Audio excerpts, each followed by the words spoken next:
this is you can see the end of the fuel rail right here in the sensor. In some of the guides I've seen, they actually said that you can take a wrench and rotate the entire sensor to get to the lock.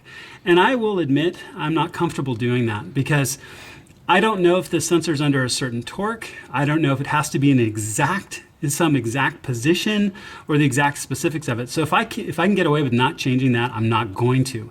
And once I use that technique of using a long, thin flat-bladed screwdriver here at a 45-degree angle, kind of on this outer ridge. I got my fingers underneath and lifted the tab, and with that pressure from the screwdriver, it came right off.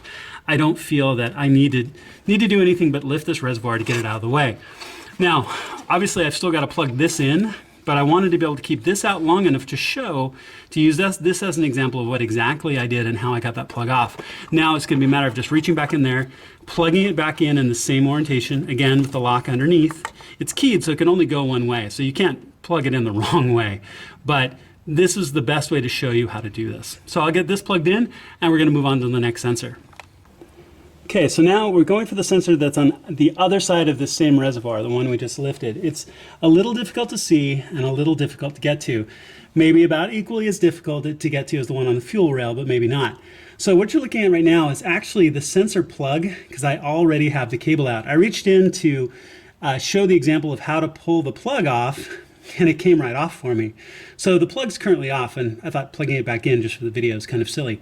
So the plug will be plugged in towards the cabin with the back of the plug towards the motor. So on the left, you'll lift the little tab that'll be on the right side of the plug and pull it towards the motor. So pull it towards the left and it'll unplug.